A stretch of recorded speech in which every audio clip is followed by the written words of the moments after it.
माझं नाव संदीप सदाशिव साळुंखे, राहणार सलगरे.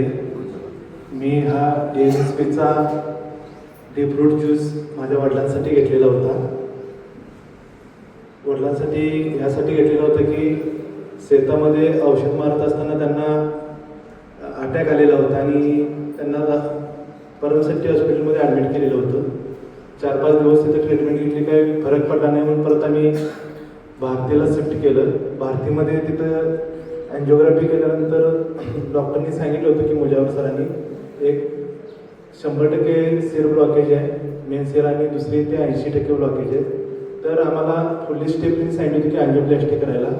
मग आम्ही अँजिओप्लास्टीसाठी पुढं शिफ्ट केलं, पण त्यांनी परत अँजिओप्लास्टीला घेतल्यानंतर त्यांनी सांगितलं की हे अँजिओप्लास्टी होत नाही, तुम्हाला आता दुसरा पर्याय म्हणजे बायपास करावा लागेल.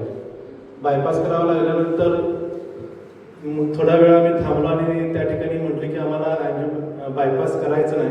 परत आम्ही ते पेशंट घेऊन आम्ही घरी आलो. त्यावेळी डॉक्टरने सांगितलेलं होतं की जर तुम्ही नेणार असाल तर तुमच्या रिक्सवरती न्या, आम्ही काही जबाबदारी घेणार नाही.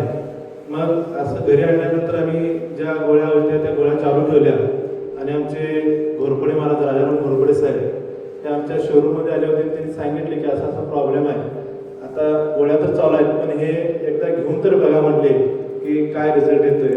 आणि तो डीप रूट ज्यूस आम्ही सकाळ संध्याकाळ कंटिन्यू चालू ठेवला आणि निरंतर 6-7 महिने चालू ठेवल्यानंतर परत गेल्याच्या महिन्यामध्ये आम्ही परत इको करून अँजिओग्राफी केली तर ते दोन्ही ब्लॉकेज म्हणजे पूर्ण निकामी झाले होते आणि जसं पूर्वी होतं तसं त्या रक्तवाहिन्या पूर्ववत सुरळीत होत्या.